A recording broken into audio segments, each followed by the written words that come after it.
Mwongozo wa kujifunza Biblia, hii ikiwa ni Aprili 1, siku ya Jumatano. Leo tunaiangazia mada inayosema kaa. Wanafunzi walimfuata Yesu chini ya ngazi nyembamba kutoka chumba cha juu hadi barabara iliyo chini, walipokuwa wakitembea pamoja hadi Getsemani, katika ule uliokuwa usiku wa maana sana katika historia ya dunia.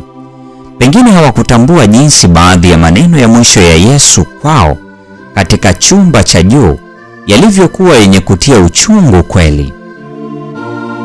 Yesu alisema nini katika Yohana sura ya 15 aya ya 1 hadi 11?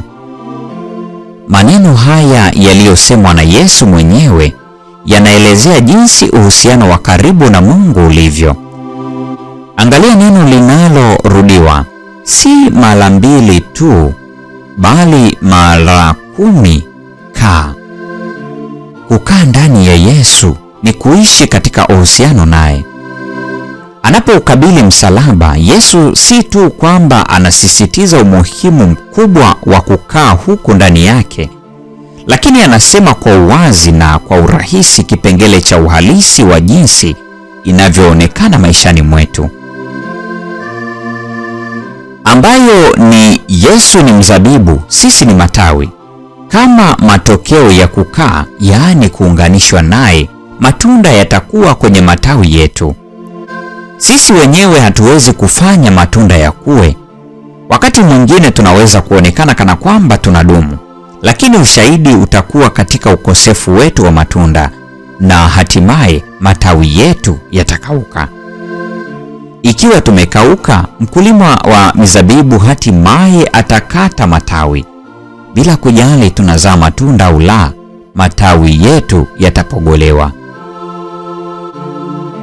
Wakati huo huo, sisi sote tunakabiliana na changamoto na nyakati zenye maumivu. Tukikaa ndani yake, nyakati hizi zitazaa matunda zaidi kwa muda mrefu. Kuzaa matunda kunathibitisha sisi ni nani? Wanafunzi. Tunazaa matunda ili kumletea utukufu, si kwetu wenyewe. Kukaa ndani ya Yesu kunamaanisha kushika amri zake, ambazo ni onyesho la tabia yake nzuri ya upendo usio na ubinafsi. Kukaa ndani ya Yesu huleta furaha kuu. Kukaa ndani ya Yesu kunamaanisha kufanya kile anachotuomba kama mwitikio kwake. Kwa maana huku ndiko kumpenda Mungu, kwamba tuzishike amri zake, wala amri zake si nzito. Yohana wa kwanza sura ile ya 5 aya 3.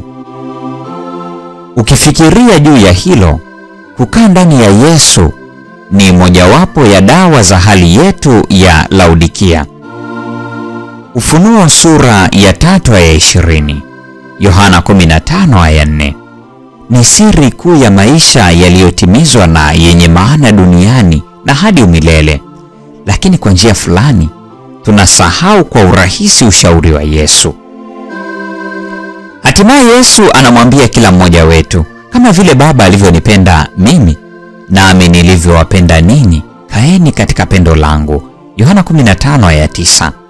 Upendo wa Yesu ndiyo kamba yenye nguvu zaidi inayotuvuta kwake.